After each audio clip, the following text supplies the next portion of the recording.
Hey guys, what's going on? James here, and in today's video we're talking about Kwon Alexander and how he is expected to go out and test free agency and what the Buccaneers can do to either re-sign him or replace him.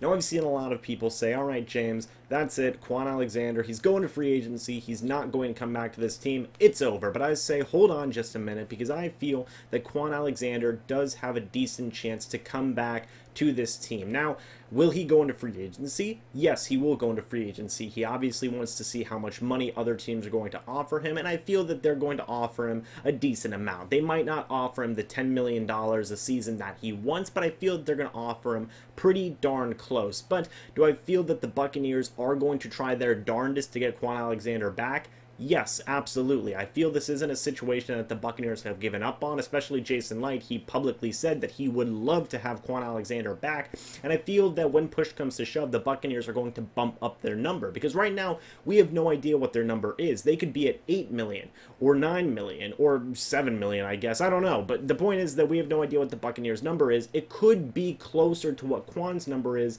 than a lot of people think, so I feel that this isn't as hopeless as a situation as people have been saying. Now, I've seen people say, I'd only give Kwon Alexander $5 million a year, or 6, or 7.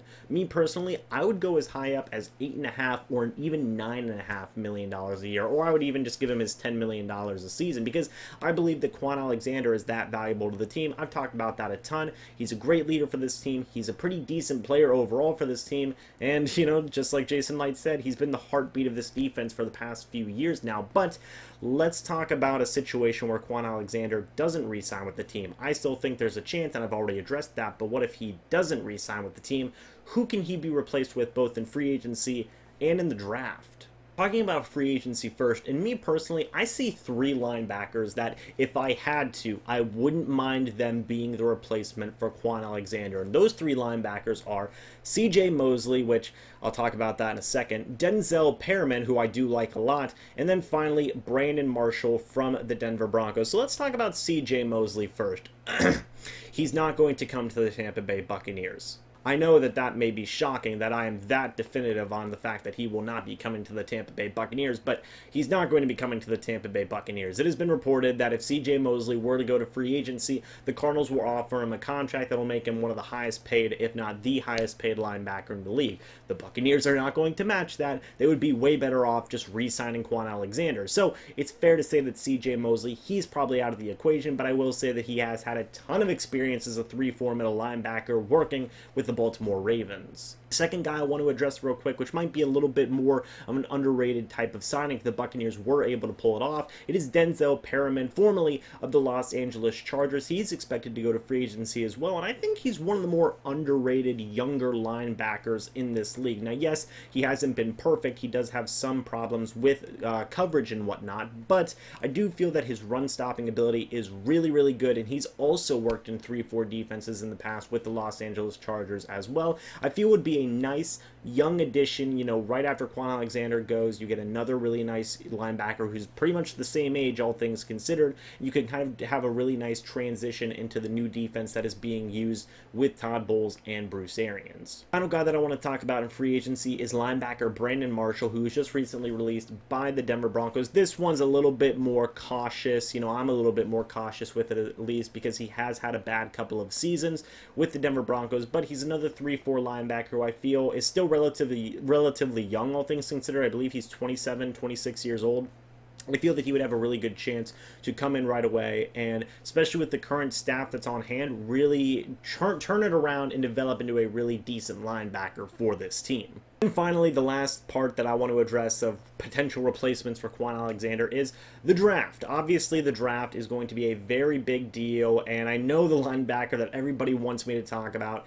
It's Devin White from LSU. Obviously, he is the top linebacker in this entire draft. He is a really, really big deal, and a lot of Bucs fans want him, even with, you know, a lot of Bucs fans have already pretty much written off Kwon Alexander leaving the team. They say, oh, we're all on the Devin White train now, which, you know, I kind of disagree with, but I also understand why a lot of Bucs fans love Devin White. He's a really good linebacker. White just has an incredible amount of speed, agility, coverage, run defense. The guy's pretty much one of the best linebacker prospects in a long time, and he would definitely fit right in. Just plug and play, instant starter, instant high-level starter at that. He would do an amazing job at replacing Kwon Alexander, and you know how Jason Light loves those LSU linebackers, Kwon Alexander, Kendall Beckwith. Can he get the trio with Devin White? I feel that is definitely possible, especially if Kwon Alexander were to sign with a different team in free agency. That'd pretty much be a given at that point. I feel he'd probably be the absolute best replacement out of all of the guys that I've mentioned so far up to this point.